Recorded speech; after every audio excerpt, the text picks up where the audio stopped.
Assalamualaikum warahmatullahi wabarakatuh. Sebelumnya izin memperkenalkan diri, nama saya Aninda Revi Oktaviani dengan NPM 2117051099 dari kelas D. Di sini saya akan menjelaskan tugas 2, yaitu mengenai konsep program, eksekusi program, dan set instruksi.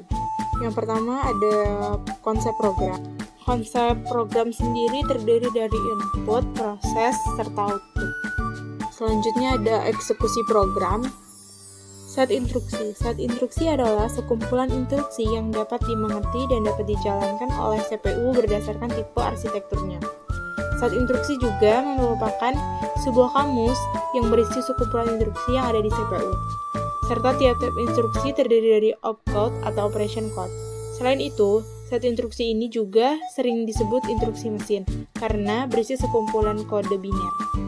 Selanjutnya ada elemen set instruksi atau estimasi tanggal pengumuman. Yang pertama ada operation code. Operation code atau sering disebut dengan opcode adalah suatu kode yang berisi perintah yang digunakan untuk menentukan dan menjalankan operan atau operasi matematika tertentu.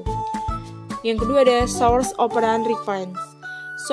Source operand reference adalah suatu sumber instruksi yang digunakan untuk melibatkan sejumlah operan atau operasi matematika. Yang ketiga ada result operand reference. Result operand reference adalah suatu hasil dari operan atau operasi matematika yang dijalankan. Lalu yang terakhir terdapat next instruction reference. Next instruction reference adalah bagian yang menginformasikan CPU untuk mengambil instruksi berikutnya setelah instruksi yang dijalankan selesai. Lalu jenis-jenis operasi atau instruksi. Yang pertama ada data transfer. Dalam melakukan transfer data, ada beberapa hal yang harus ditetapkan, yaitu yang pertama menetapkan lokasi operan sumber dan operan tujuan. Setiap lokasinya berupa memori, register, atau bagian paling atas dari stack. Yang kedua ada menetapkan panjang data yang dipindahkan. Lalu yang terakhir menetapkan metode pengalamatan. Yang kedua ada aritmetik. Operasi aritmatika yang dilakukan biasanya adalah penjumlahan atau ADD, pengurangan atau subtract, perkalian atau multiply, dan pembagian atau divide. Adapun operasi aritmatika lain atau bentuk tunggal yaitu absolute, negatif atau negot, increment dan decrement. Tindakan CPU dalam melakukan operasi aritmatika yaitu yang pertama melakukan transfer data sebelum maupun sudah melakukan operasi aritmatika. Yang kedua, melakukan fungsi dalam aritmetik, logis unit atau ALU. Yang terakhir memberi kode-kode kondisi dan memberi float. Yang ketiga ada logical. Operasi logika yang biasanya dilakukan adalah AND, OR, NOT, dan XOR. Adapun operasi logika lain yaitu compare atau membandingkan, test atau menguji, shift, dan rotate. Tindakan CPU dalam melakukan operasi logika sama seperti operasi aritmatika. Yang keempat ada conversion. Konversi adalah instruksi yang digunakan mengubah format instruksi yang beroperasi terhadap format data. Contohnya, dari bilangan desimal ke bilangan biner, adapun operasinya dilakukan conversion adalah translate dan convert. Tindakan CPU dalam melakukan operasi conversion sama seperti operasi aritmatika dan logika. Yang kelima ada input output. Operasi input-output yang dilakukan adalah sebagai berikut. Input, yaitu memindahkan data dari perangkat input atau output tertentu ke tujuan. Output, yaitu memindahkan data dari sumber tertentu ke perangkat input atau output. Start, input-output, yaitu memindahkan instruksi ke prosesor input-output untuk mengawali operasi I/O. Testi, input-output, yaitu memindahkan informasi dari sistem input-output ke tujuan. Yang keenam ada sistem kontrol.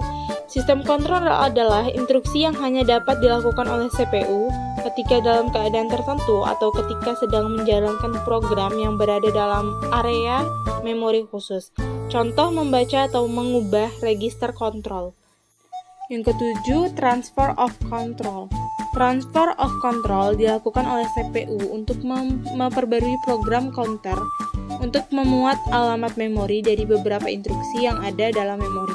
Operasi transfer of control yang dilakukan yaitu yang pertama ada MP jump, yaitu transfer data tidak bersyarat dan memuat program counter dengan alamat memori tertentu. Yang kedua ada GMP bersyarat, yaitu operasi GMP yang memiliki kondisi atau persyaratan sehingga GMP akan dilaksanakan atau tidak tergantung dari kondisi persyaratan tersebut. Yang ketiga ada GMP subroutine, yaitu operasi melompat ke alamat tertentu.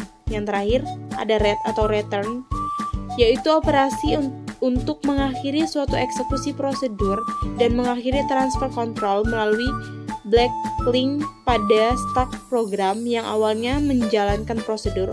Operasi ini juga mengganti isi program counter dan register lainnya yang berasal dari lokasi tertentu. Lalu ada execute, yaitu operasi yang digunakan mengambil operan dari lokasi tertentu dan mengeksekusi sebagai instruksi. Lalu ada skip, yaitu operasi yang digunakan untuk melompat ke instruksi berikutnya dengan menambah program counter. Lalu ada skip kondisional, yaitu operasi skip yang berdasarkan suatu kondisi.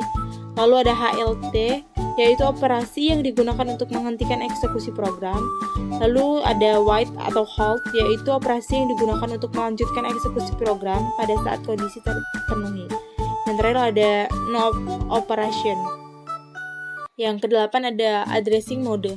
Addressing mode adalah sebuah metode yang digunakan untuk mengalamati alamat memori. Ada beberapa metode pengalamatan yang umum dipakai, yaitu immediate atau segera, direct atau langsung, indirect tak langsung, register indirect, displacement, dan stack. Sekian penjelasan yang bisa saya sampaikan, lebih kurangnya saya mohon maaf. Saya akhiri. Wassalamualaikum warahmatullahi wabarakatuh. Terima kasih.